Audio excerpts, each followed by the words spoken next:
SSC को लेकर एक बड़ा प्रोटेस्ट हुआ। तस्वीरें आपने भी देखी होंगी, पूरे देश भर में वायरल हुई। किस तरीके से शिक्षकों को गाड़ियों में, बसों में जो है वो बंद किया गया, छात्रों पर भी लाठी जो है बरसाई गई। नीतू मैम, आपके जानने वाले कई सारे शिक्षकों को भी जो है हिरासत में लिया गया। क्या कहेंगे उस प्रोटेस्ट पर? देखिए, पहले तो ये बता दें कि 2-3 दिन पहले वो प्रोटेस्ट नहीं हुआ, प्रोटेस्ट अभी भी जारी है।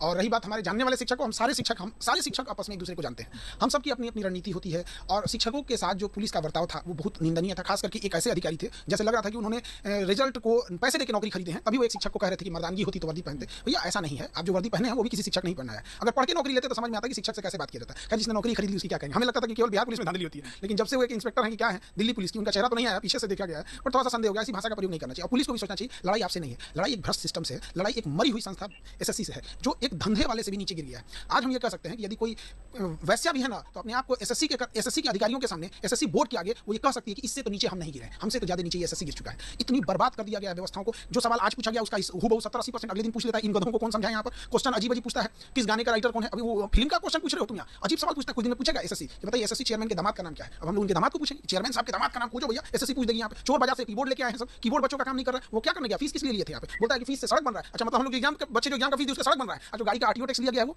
25, अगर कोई व्यक्ति इंडिया में 20 लाख की गाड़ी खरीदता है तो ओवर नंबर उसको 10 लाख टैक्स देना है, और उसके बाद भी उसको टोल टैक्स देना है। आइए भूखमंगे सबको और घट गया तो बच्चों से ले रहा है। अंडमान निकोबार सेंटर दिया है, लाहौर देना बचा हुआ था। तो ऐसे भ्रष्ट इनकॉम्पिटेंट लोग जब भर जाएंगे तो अब होता क्या है कि गवर्नमेंट भी उन्हीं के फेवर में चली जाती है, पुलिस भी उन्हीं के फेवर में चली जाती है। तो न चाहते हुए भी हम लोग को, जैसे हम लोग लड़ रहे हैं एसएससी से, डीओपीटी मिनिस्टर को आना चाहिए। इतने बड़े हो गए हैं डीओपीटी मिनिस्टर।